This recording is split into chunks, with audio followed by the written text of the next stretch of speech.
il vous donne tout. Voilà, avec l'index, le nombre d'apnées, hypopnées, avec l'index, le total de l'index apnée-hypopnée, comme Hada c'est 0,5, donc il ne fait pas d'apnée du tout. Est-ce qu'il y a des apnées dorsales, non dorsales? Donc il vous donne carrément tout.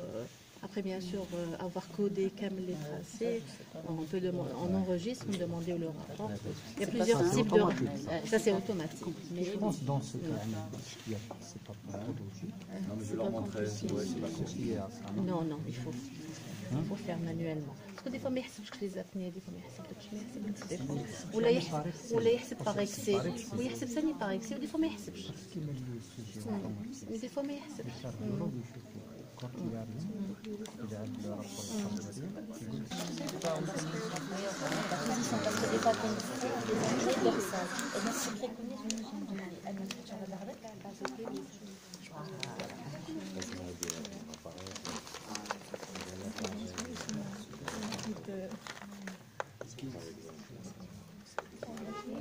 donc voilà, ça se connecte au tuyau aussi. Et on le met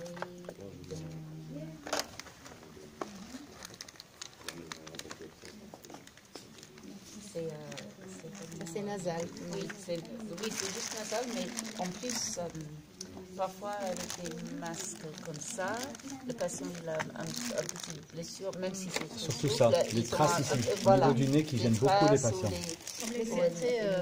Alors ça, c'est très confortable. Plus, des fois, ils ont vraiment des espèces de... Ça se pose juste sur les narines, donc il n'y a même pas un appui nasal. Ça bouge pas.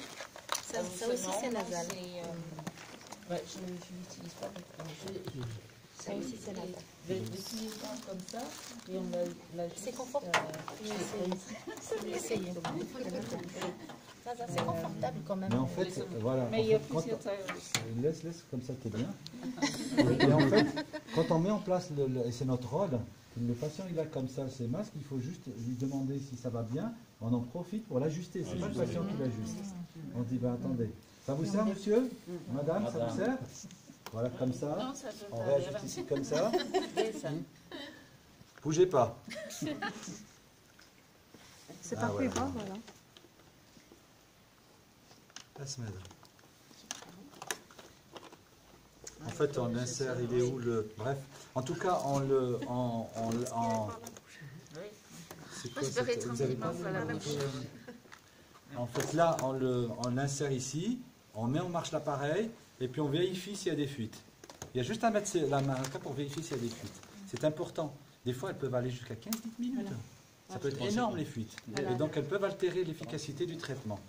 Donc, simplement de... Il y a des clips. Non. Voilà. Il y a des deux côtés. Agis. Je connais pas ce masque. Non, ça colle pas. Bon, en tout cas, là, comme ça, vous appuyez sur le truc et puis vous vérifiez qu'il y ait bien de fuite, que ça ne sert pas. Et après, quand on a trouvé la bonne prise et que le patient est bien adapté, qu'il n'y a pas de fuite, il faut éviter à ce qu'on désinsère tout, parce que le patient va rentrer chez lui. On a trouvé la bonne formule. Le but, c'est que le patient utilise juste une seule languette et il enlève. Et il va utiliser la main. Et il y a même des masques. C'est pas mal. On a même des masques où il y a des languettes qui se... Juste un clip. Vous ouvrez, vous fermez le clip et vous restez avec un clip correct. Voilà. Mais ça ne suffit pas pour les gens qui respirent par la bouche. Oui, alors pour la bouche, c'est le nez. C'est là où ça c'est nasal aussi. Voilà, c'est Voilà.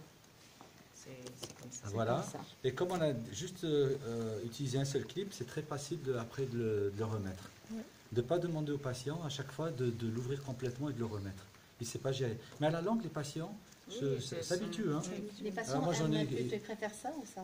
C'est très variable. Oh, ça dépend. Ça dépend des patients. Le but, c'est nous, c'est à nous. Parfois, il y a... Lui, c'est pas mal, mais parfois il y a des fuites. Il y a des fuites. Ça appuie là. C'est mieux. Oui, ça dépend des quand même plus étanche. Celui-là, il est plus esthétique. Hein? Oui, c'est vrai. Mais en fait, et pourquoi il y a différents modèles? Parce qu'il y a différentes Oui, c'est différents fabricants. voilà, et les opinions diffèrent. Et voilà, et le but, c'est de proposer 2 ou 3 types de masques, pas trop, mais 2 ou 3 types de masques un peu différents pour voir un petit peu, de dire voilà. Qu'est-ce que... Voilà, c'est le modificateur. Donc là, on va brancher l'appareil. Là, vous voyez, la patient, quand le patient il allume, il a directement le traitement qui commence. Voilà, il allume et le traitement va commencer. Et en fait, ce qui se passe, c'est que quand on éteint, le patient il a les 2 options. Je parle de cet appareil, mais c'est souvent pareil. Hein. Donc il a les 2. Si vous appuyez sur les options, vous avez les heures d'utilisation la veille ou la semaine et l'étanchéité du masque. Si vous appuyez l'étanchéité du masque, déjà il va dire si c'est bon ou pas le masque. Si c'est sourire, c'est bien. S'il ne sourit pas, c'est que c'est pas bon. D'accord. Après, qu'est-ce qu'il a comme autre option? Il descend. Pardon. Voilà, sur les options. Et il a les différentes, c'est la durée de la rampe. J'avais dit en fait, la rampe, c'est quoi? C'est le passage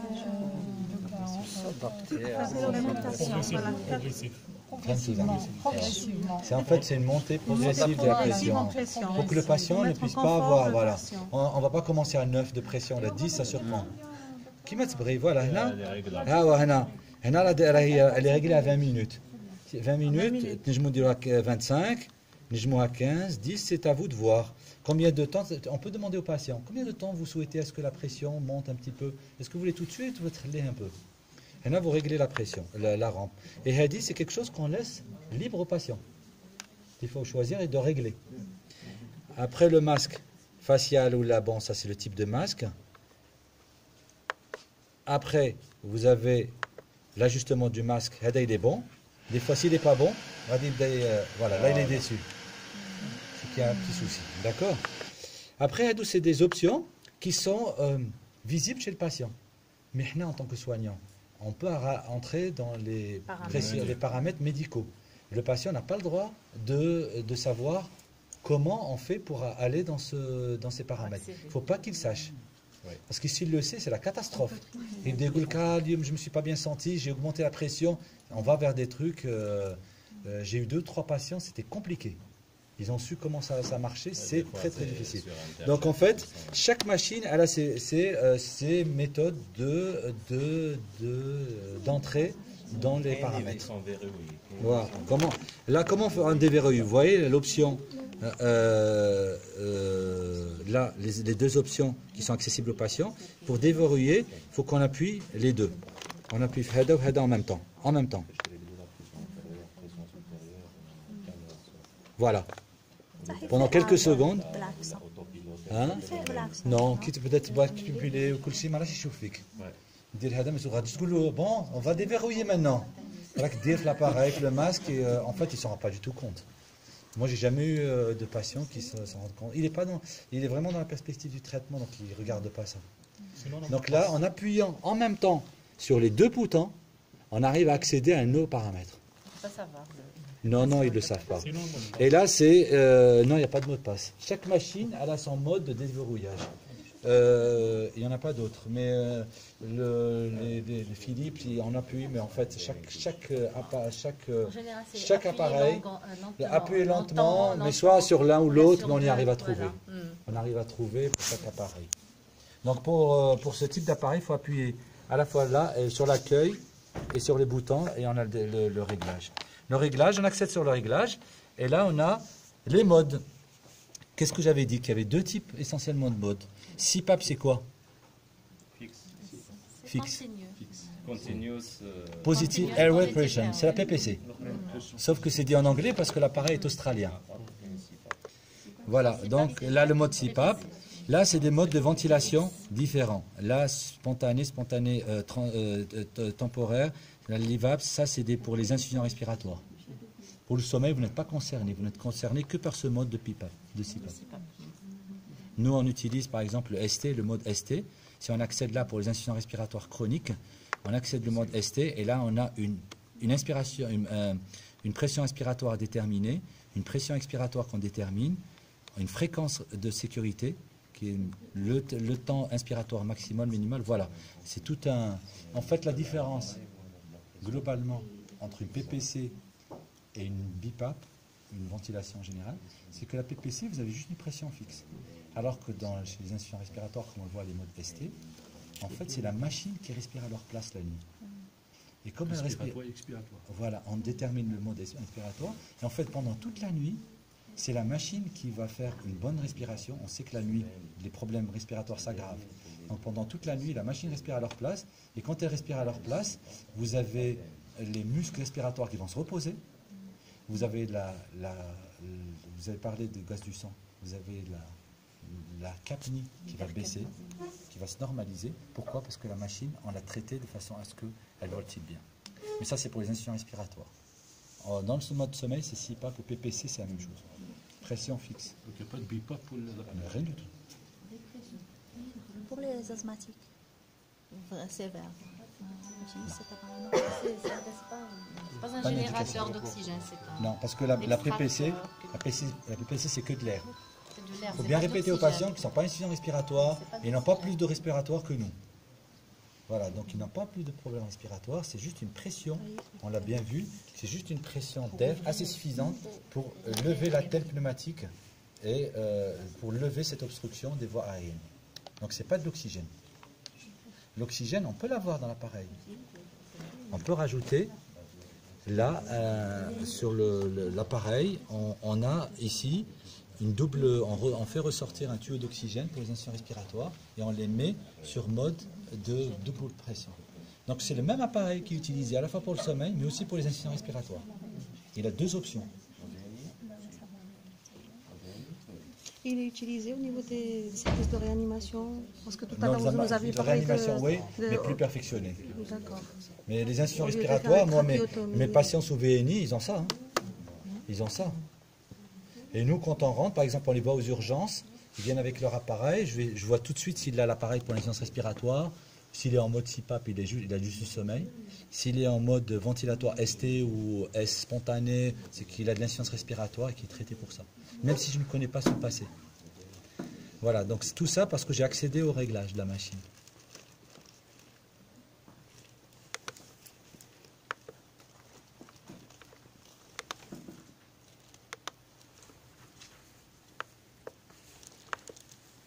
Est-ce que, voilà, vous voyez, donc là, dès que je reclique, je retombe sur le réglage du patient. Dès que je ressors, je retombe. Donc pour rentrer de